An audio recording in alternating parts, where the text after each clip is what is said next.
चलिए आइए स्टार्ट करते हैं। आज ये क्लास 9th का जो है ये चैप्टर नंबर 3 है और ज्योग्राफी से है, भूगोल से। भूगोल इसमें मैप का बहुत काम पड़ेगा हमें। इसमें हमें मैप की बहुत जरूरत होगी, इसलिए हम इंडिया का पहले मैप बना लेते हैं। आई होप आपको ये मैप पसंद नहीं आएगा, मुझे पता है, क्योंकि मैं मैप अच्छा नहीं बनाता हूँ। लेकिन उससे पहले मेरी थोड़ी डांट है, वो सुन लीजिए। जैसा कि सर ने कहा कि हम लोग वीडियोस बनाते जा रहे हैं, अपलोड करते जा रहे हैं, लेकिन आप लोगों का सपोर्ट नहीं मिल रहा है। अगर आप लोग का सपोर्ट नहीं मिलेगा तो हम लोग को प्रोत्साहन नहीं मिलेगा। आप हमें कुछ पेड नहीं करते हैं क्लास के लिए, हम आपके लिए इतना कुछ कर रहे हैं, तो बस आपसे कुछ मांग रहे हैं, तो केवल एक चीज मांग रहे हैं, अब हमारे चैनल को लाइक करें, सब्सक्राइब करें और हमारे वीडियोस को पूरा देखें।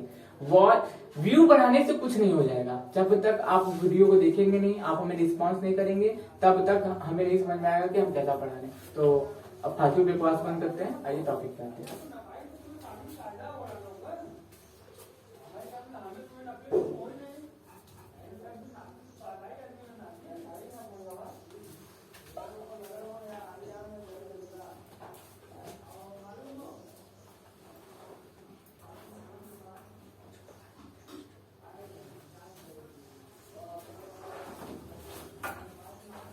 मैं आशा करता हूँ आपको ये मैप बिल्कुल पसंद नहीं आएगा, मैं जान रहा हूँ, लेकिन फिर भी मैं स्टार्ट करूंगा। देखिए, ड्रेनेज सिस्टम चैप्टर का नाम है। चैप्टर छोड़िए, ये ड्रेनेज सिस्टम मैं आपको नाम बता दे रहा हूँ कि नदियां जो होती हैं वो देखिए भारत में दो तरफ प्रवाह होती हैं। एक तो आपका इधर है, क्या है, इधर है बंगाल की खाड़ी,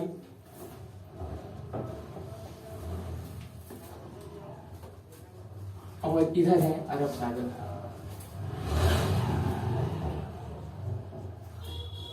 अब देखिए, बात कुछ इसमें इतनी सी है कि ये जो मैप देख रहे हैं, मैप में ज्यादातर नदियां करीबन 80 से 85% नदियां वे ऑफ बंगाल की तरफ जाती हैं, और जो 15% या 20% जो नदियां हैं वो कहाँ जाती हैं, अरब सागर में जाती हैं। तो उसका कारण क्या है? फ्लो, घाटी, रिवर सिस्टम, समझ रहे हैं आप? अब जैसे मान लीजिए ये पहाड़ है, ठीक, यहाँ से पहाड़ से नदी निकली है, ऐसे ऐसे जा रही है, ऐसे ऐसे जा रही है, तो गहरे खड्डे को काटते हुए जा रही है। जैसे कि पहाड़ के बीच में एक सकरा रास्ता होता है, अगर मान लीजिए पानी का दबाव बहुत तेज कर दे, 50 किलोमीटर प्रति घंटे की रफ्तार से अगर पानी ट्रेवल कर रहा है, तो अपने आसपास आने वाली जितने भी चीजें हैं उनको वो बहा के अपने साथ ले जाएगा। जो कटाई करने वाली वी आकार की घाटी बनाने वाली जो नदियां होती है ना, उन्हें क्या बोलते हैं? युवा नदियां बोलते हैं। जो वी आकार की घाटी बनाती हैं, जैसे मान लीजिए ये पहाड़ है, यहाँ से एक पहाड़, ठीक, यहाँ से एक नदी आ रही है, काटते हुए वी आकार की घाटी बनाते हुए निकल जा रही है नीचे से, तो इसको क्या बोलेंगे? युवा नदियां। अब कोई नदी आती है, देखते हैं ऐसे चल रही है, ऐसे धीमे धीमे, तो क्या है वो? पुरानी नदियां हैं, या फिर बोल देंगे उसको बुजुर्ग नदियां, ये बोल सकते हैं। युवा नदियां क्या करती हैं? अपरदन करती हैं, अपक्षय करती हैं, अपने रास्ते में आने वाली हर एक चीज को बहा के वो ले जाती हैं, इसीलिए उन्हें क्या कहते हैं? युवा नदियां कहते हैं। और पूछता है क्वेश्चन कि जो युवा नदियां होती है वो कैसी घाटी बनाती हैं? चौकोर घाटी बनाती हैं, वी आकार की घाटी बनाती हैं, या फिर क्या नाम है, गोल से आकार बनाती हैं? तो आप क्या बताएंगे कि वी आकार की घाटियां बनाती हैं। कौन? युवा नदियां। अब चलिए इसको इरेज करते हैं और आगे बढ़ते हैं धीरे धीरे।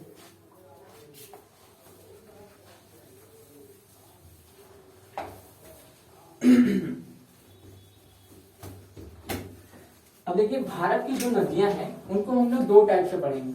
एक क्या है? हिमालयन नदियां, हिमालय से निकलने वाली नदियां, हिमालय की नदियां,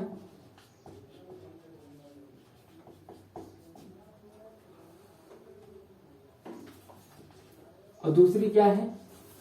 प्रायद्वीपीय भारत की नदियां, प्रायद्वीप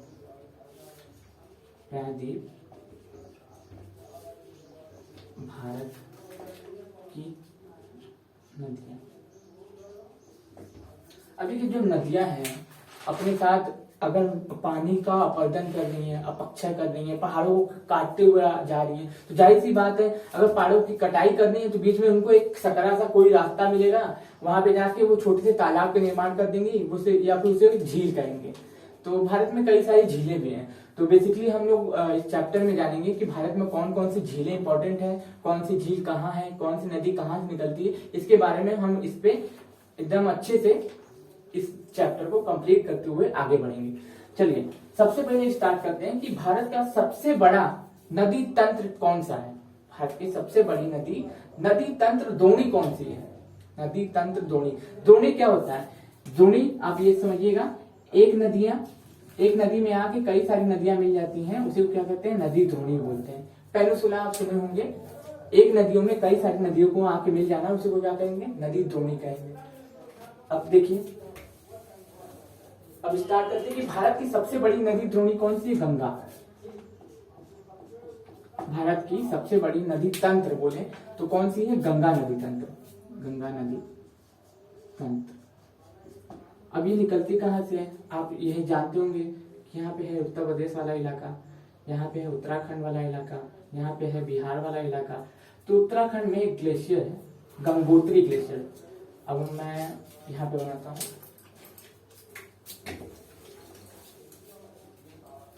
मान लीजिए एक नदी है, यहाँ पे एक पहाड़ी है, ये ग्लेशियर है। क्या है? गंगोत्री ग्लेशियर। यहाँ से एक नदी निकलती है, इसका नाम क्या रहता है? शुरुआत में जब ये नदी निकलती है तो इसका नाम क्या रहता है? शुरुआत में भागीरथी। भागीरथी, इसका शुरुआत में नाम क्या है दोस्तों? भागीरथी है। और इधर से एक विष्णुप्रयाग से एक नदी निकल के आ रही है। कहां से? विष्णुप्रयाग से। विष्णुप्रयाग से एक नदी निकल के आ रही है, उसी के बगल में एक छोटा सा ग्लेशियर है, उसका नाम क्या है? उसका नाम है अलकनंदा। अलकनंदा। एक यहाँ से नदी निकल के आ रही है विष्णुप्रयाग से, एक नदी निकल के आ रही है गंगोत्री ग्लेशियर से, एक भागीरथी है और एक अलकनंदा है। दोनों आके कहां पे मिलेंगी? देवप्रयाग में।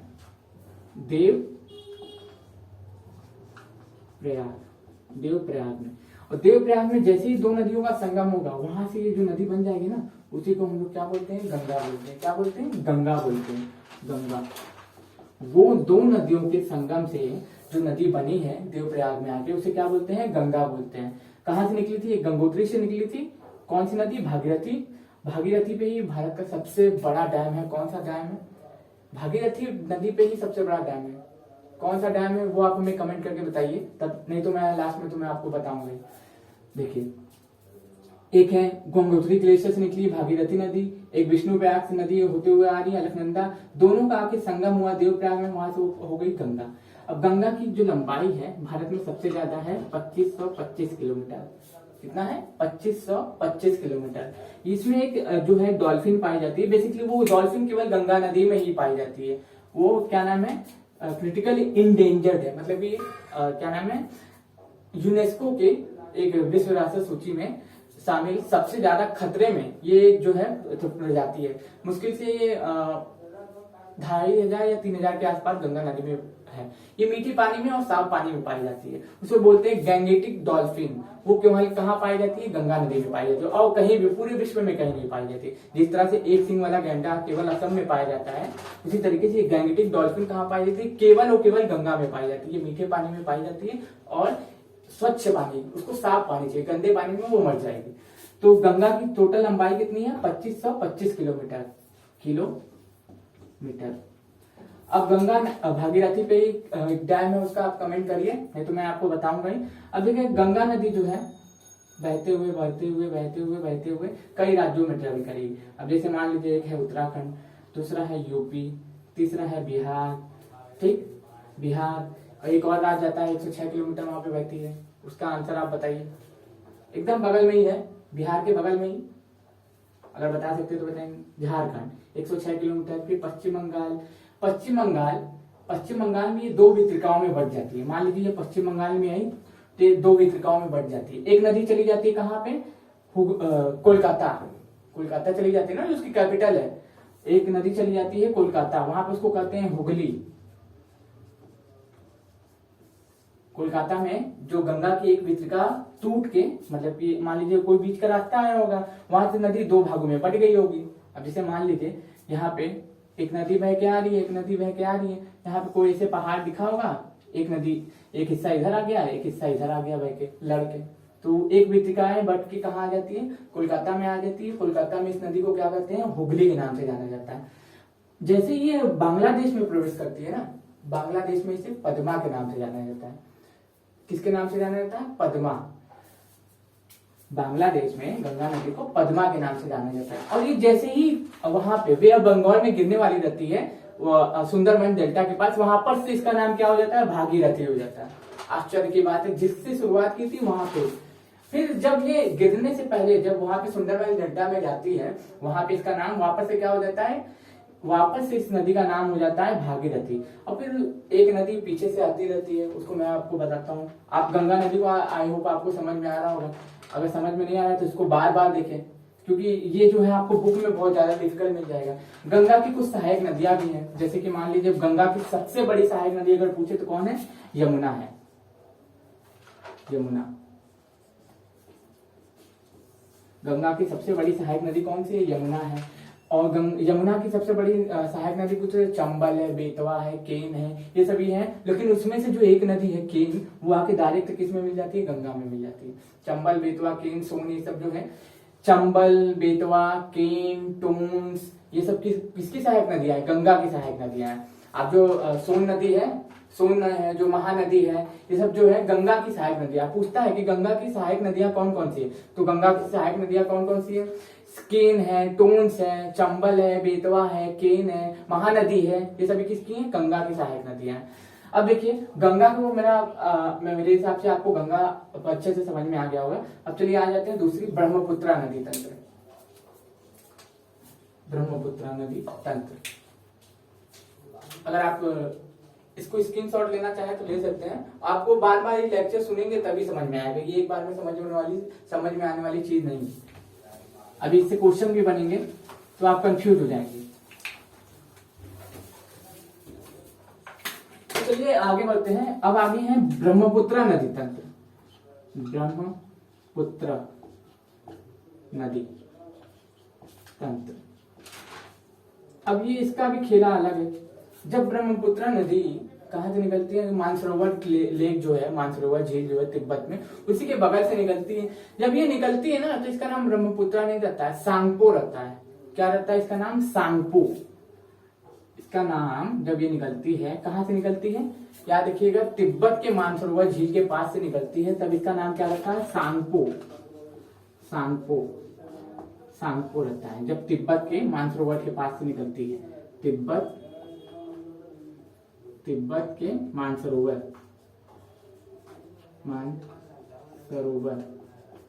के पास से निकलती है, तब इसका नाम क्या रहता है? सांगपो रहता है।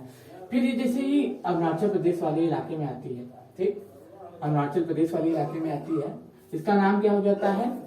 दिबांग हो जाता है। ठीक, इसका नाम क्या हो जाता है? दिबांग। याद रखिए, अरुणाचल प्रदेश में जैसे ही है इसका नाम क्या हो जाएगा?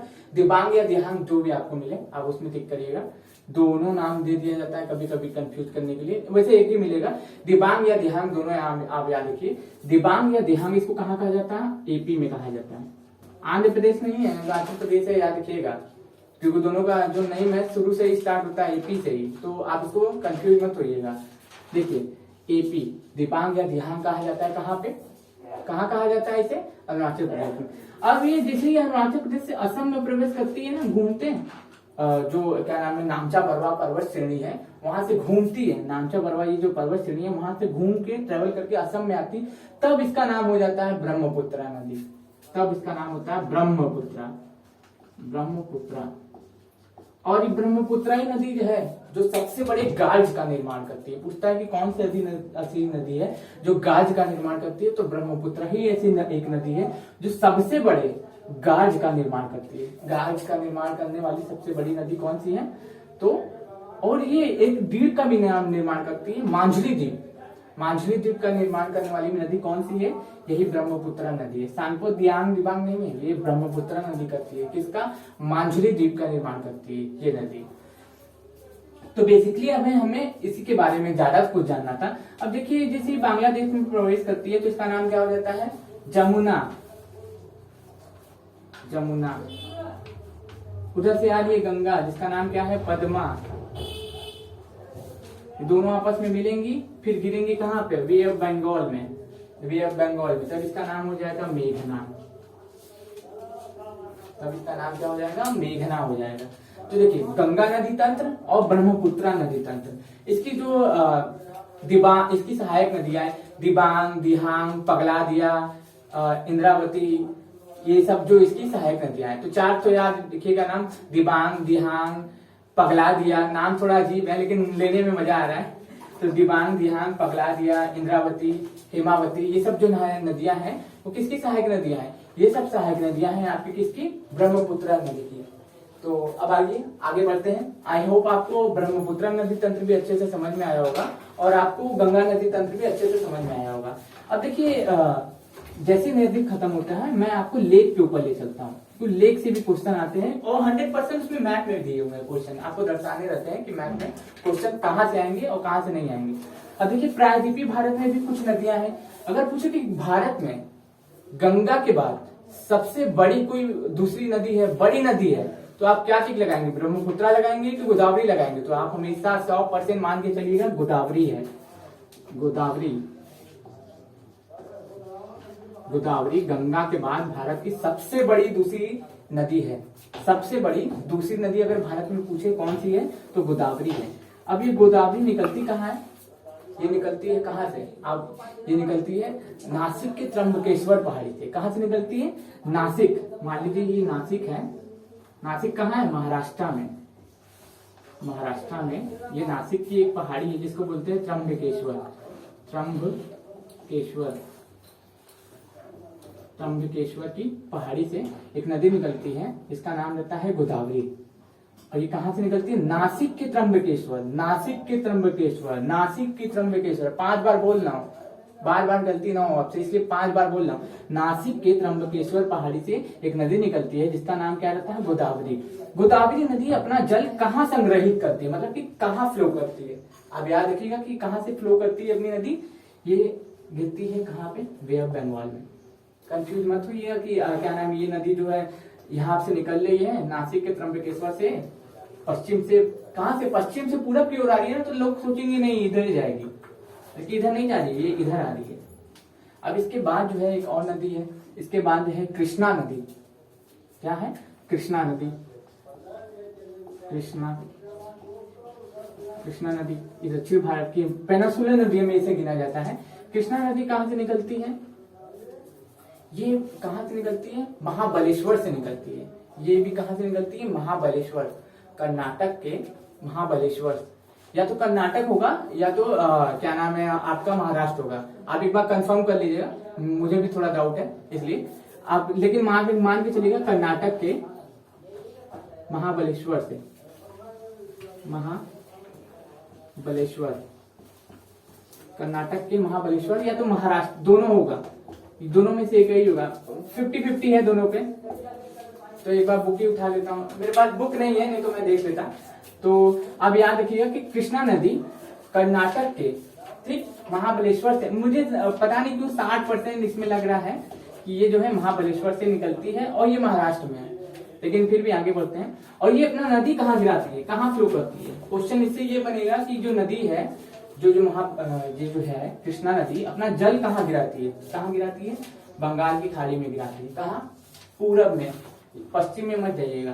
फिर इसके बाद एक और नदी है जिसका नाम है कावेरी। देखिए इसमें बुक में तो दिया नहीं है, फिर भी मैं आपको बताते हुए चल रहा हूँ। ये जो गोदावरी है ना, इसे बूढ़ी गंगा के नाम से जाना जाता है। बूढ़ी गंगा या फिर वृद्ध गंगा या फिर दक्षिण की गंगा के नाम से जाना जाता है। और अगर बोले कावेरी को तो इसे दक्षिण भारत की गंगा कहा जाता है। इसे दक्षिण भारत की गंगा कहा जाता है। दक्षिण भारत की गंगा, दक्षिण भारत की गंगा कहा जाता है। एक गंगा काफी नहीं थी, अब हर नदी को गंगा गंगा गंगा बनाए गए। गंगा में भी क्या था, 2008 में उसे राष्ट्रीय नदी का दर्जा मिला था। तब तक सोई बही थी सरकार, उसको दिखाई नहीं दे रहा था कि गंगा को भी बचाना चाहिए। अब दिख रहा है उनको। जब पर्यावरण प्रदूषित हो रहा है, सब बर्बाद हो रहा है, तब नदी और क्या नाम है पेड़ पौधों पे सरकार की नजर जा रही है। चलिए, तो ये जो कावेरी नदी है ये दक्षिण भारत की गंगा के नाम से जाना जाता है और ये ब्रह्मगिरी की पहाड़ियों से निकलती है। कहां से निकलती है? ब्रह्मगिरी की पहाड़ी से निकलती है। ब्रह्मगिरी की पहाड़ी से निकलती है। कहां से निकलती है दोस्तों? ये ब्रह्मगिरी की पहाड़ियों से निकलती है। ये नदी भी अपना पानी कहाँ गिराती है? ये नदी भी अपना पानी गिराती है कहाँ पे? वे ऑफ बंगाल में, यानी कि बंगाल की खाड़ी में। ये नदी भी अपना पानी कहाँ डिस्चार्ज करती है? वे ऑफ बंगाल में। देखिए शुरुआत में ही मैं आपको बता रहा था लेकिन नहीं बताया, क्योंकि मैं इसलिए लास्ट में लेके आपको बताना चाहता था कि डाउट क्लियर हो। अब देखिए मान लीजिए कोई नदी का ढाल जिधर रहेगा नदी उधर ही ना जाएगी। ये जो पहाड़ का ढाल है ना, अब जैसे जो ये जो हम लोग का दक्षिण का पठार है, ये पठारी क्षेत्र है, ये पूरा उसका ढाल ज्यादातर नदियों का इधर है, ज्यादातर नदियों का ढाल इधर है, ज्यादातर नदियों का ढाल इधर है। तो ढाल के विपरीत तो बहेगी नहीं, गुरुत्वाकर्षण बल ऊपर तो लग नहीं रहा है, गुरुत्वाकर्षण बल नीचे लग रहा है, इसलिए नदी कहाँ जा रही है? नीचे की ओर जा रही है। अगर ये गुरुत्वाकर्षण बल ऊपर लगता तो हम लोग भी खड़े होते तो ऊपर उड़ने लगते। गुरुत्वाकर्षण बल पृथ्वी नीचे की ओर लगा रही है ना, जी का मान पृथ्वी का 9.8 है, नीचे की ओर लगा रही है, इसलिए पानी भी कहाँ जा रहा है? अपने ढाल से नीचे की ओर उतर रहा है। इसलिए ज्यादातर नदियां कहाँ गिरती हैं? और वे ऑफ बंगाल में गिरती हैं। वे ऑफ बंगाल में, वे ऑफ बंगाल विश्व का सबसे बड़ा, बोलते ना ये डेल्टा है विश्व का, केवल भारत का नहीं, विश्व का सबसे बड़ा डेल्टा कौन सा है? बंगाल की खाड़ी का डेल्टा। इसे वर्ल्ड हेरिटेज साइट में भी शामिल किया गया है, वर्ल्ड हेरिटेज साइट में भी शामिल किया गया है, यूनेस्को की विश्व विरासत सूची में भी शामिल किया गया है। यहाँ पे क्या है? यहाँ पे सबसे ज्यादा मैग्रो वन पाए जाते हैं। ये सभी की सभी चीजें कहाँ पे हैं? ये सभी की चीजें किसमें शामिल है? कहाँ पे किसमें शामिल है? वर्ल्ड हेरिटेज साइट में शामिल है। अब देखिए केरल में एक नदी है पेरियार, केरल में एक नदी है पेरियार, केरल में ये एक नदी है भरतपुजा।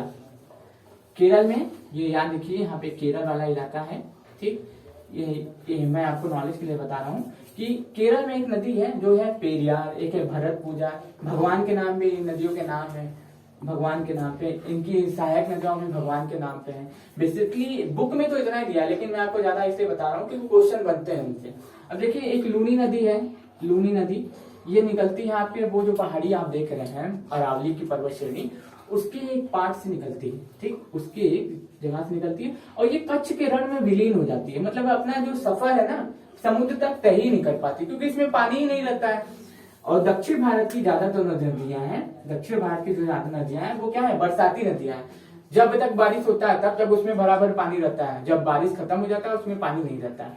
इसलिए क्या नाम है? दक्षिण भारत की सब नदियां क्या है? बरसाती नदियां हैं। लेकिन एक नदी जो है ना वो बरसाती नदी नहीं है, वो है कावेरी। इसमें 12 के 12 महीने पानी बरसता है, 12 के 12 महीने इसको पानी मिलता है। एक दक्षिण पश्चिम मानसून से भी वाटर मिलता है, एक उत्तर पश्चिम मानसून से भी क्या इसको वाटर मिलता है। इसके कारण ये जो कावेरी नदी है, ये कावेरी नदी को 12मासी नदियां कहते हैं। साउथ की इकलौती नदी जो 12 महीने जिसमें पानी रहता है, इकलौती नदी। अब देखिए बीच में एक अमरकंटक की पहाड़ी है, ठीक, अमरकंटक की पहाड़ी से एक नदी निकलती है जिसका नाम है महानदी। बेसिकली यहाँ से दो नदियां निकलती हैं, यहाँ से एक निकलती है नर्मदा, एक निकलती है महानदी, एक निकलती है क्या नाम है? सोन।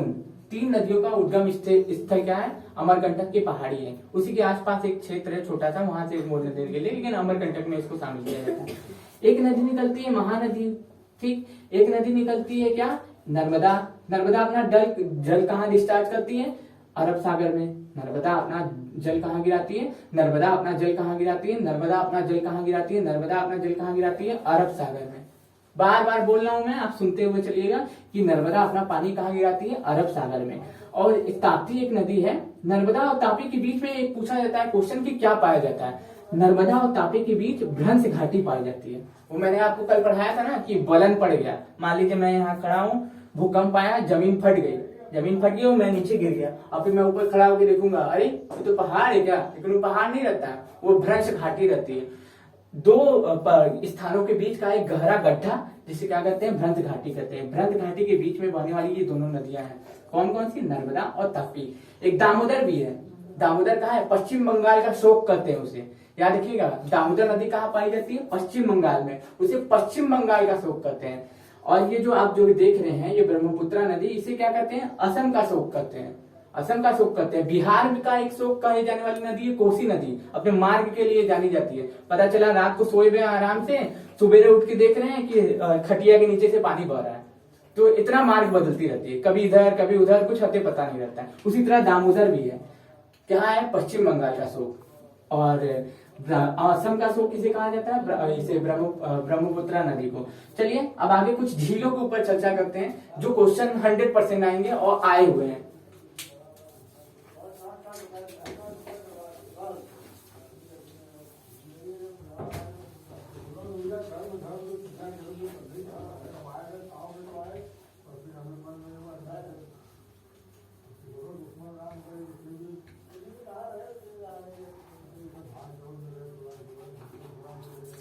देखिए अब एक बात करते हैं किस पे, एक है मणिपुर।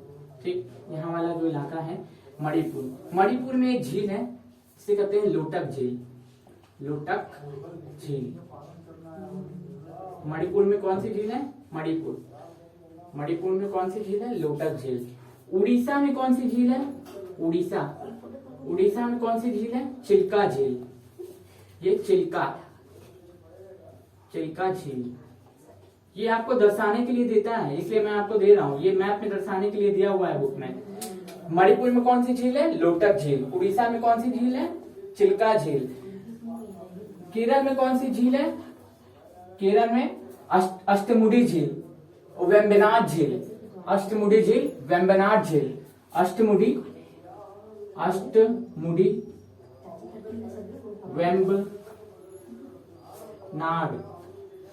वेम्बनाड झील, अष्टमुडी झील केरल में है।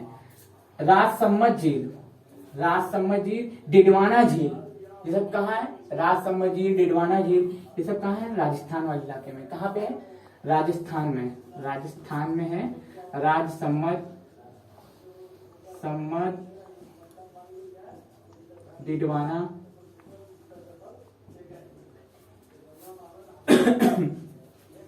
यहाँ पे जो आंध्र प्रदेश देख रहे हैं, यहाँ पे है आपका हुसैन सागर झील। क्या है? हुसैन सागर झील। हुसैन सागर झील। और ये जो आप इलाका देख रहे हैं, ये महाराष्ट्र वाला, ये महाराष्ट्र में आपका क्या है? लोनार झील। लोनार झील। लोनार झील को भारत में 41वें नंबर की रामसर साइट बनी है। याद रखिएगा, रामसर साइट बनी है। कब बनी है? 2020 में बनी है। 2020 में। और 42वें नंबर की बनी है लद्दाख की जो है स्टेम्बो सोलू करके झील है, वो बनी है। रामसर साइट बनी है। रामसर एक कन्वेंशन है जो 1971 में कहा हुआ था? ईरान में हुआ था। इसमें होता क्या है कि एक एनजीओ है, ये यूएन के द्वारा स्टार्ट किया गया एक एनजीओ। ये क्या करता है?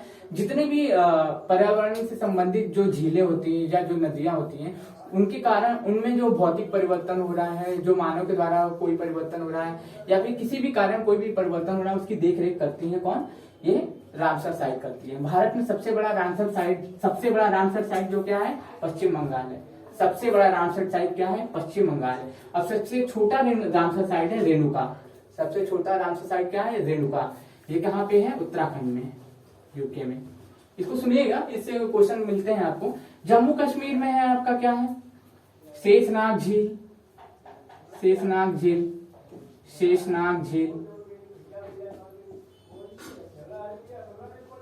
जम्मू कश्मीर में शेषनाग झील। डल झील,